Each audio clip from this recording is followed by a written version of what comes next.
Welcome back my weebs and otakus, it's Otakunofuji with another game video. Today we're talking about Arzette, the Jewel of Faramore, an indie spiritual successor to the infamously terrible Philips CD-i Zelda games Nintendo wishes we'd all forget about. Arzette captures the visual style of those old games absolutely perfectly, but pairs the distinct presentation with gameplay that's actually good and worth playing in its own right. A lot of indie throwbacks to old bad games intentionally make their game bad as an homage, but Arzette developers CD-i Software, get it, instead dared to ask, what would the Zelda CD-i games be like if they were actually good?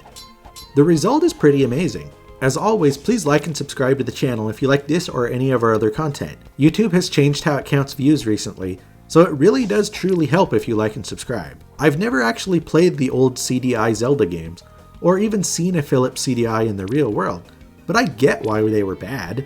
Terrible unresponsive controls thanks to a horrible controller, and obtuse progression paired with laughably awful cutscenes and a nonsensical story.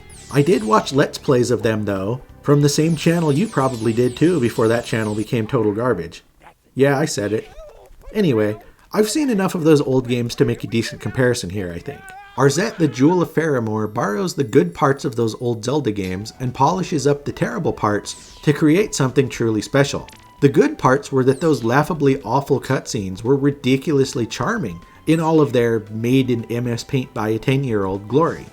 And Arzette recreates them absolutely perfectly. It's all super simple artwork with completely over-the-top animations and transitions telling a goofy story, and I love it. It's truly amazing. The story here is about a fantasy kingdom that definitely isn't Hyrule, where an evil villain that definitely isn't Ganon somehow escapes his imprisonment, and a princess that definitely isn't Zelda, actually she looks more like Shantae, has to find the shards of the Jewel of Faramore to seal the bad guy away again.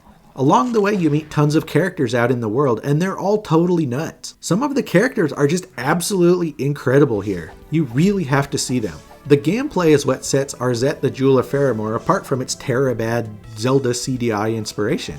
It's actually good. This is a genuinely fine 2D platformer with totally normal controls that plays really well. There is a classic control option where you press up to jump instead of having a dedicated jump button, but I don't know why you'd do that to yourself. The game world is set up like a Metroidvania in that you find items and abilities that allow you to explore previously inaccessible areas. The levels are all really small and short, which is a good thing because you have to go back to them over and over and over again. It's basically the same way most of the Shantae games work, just for an example. Arzette doesn't always spell out exactly what you're supposed to do next, so you have to remember, or take notes if you're one of those type of people, where various different colored bricks were, or where you needed to double jump, or where a particular NPC was. There are tons of items and upgrades to find, but you don't actually need all of them in order to beat the story, which can make for some decent replay value as you figure out different routes through the game. Another nice touch is that there are difficulty options that range from a true ball-busting old-school experience all the way down to an easy mode where enemies pretty much constantly drop health pickups for you. I played on easy because F it. The game was still fun to play even on easy because exploration was still more than satisfying and the overall progression through the game is compelling. All in all, I had an absolutely fantastic time playing Arzette the Jewel of Faramore. It only cost $20 and I bought it on Xbox for that price and feel like it was totally worth it. If you've ever been curious about the CD-i Zelda games, this hits all of the highs without any of the lows. Or if you just want a fun new Shantae-esque 2D Metroidvania to play through with awesome presentation, this game scratches that itch as well. Arzette the Jewel of Faramore is awesome and I highly recommend it. Thanks a lot for watching, please like and subscribe and check out otakunofuji.com.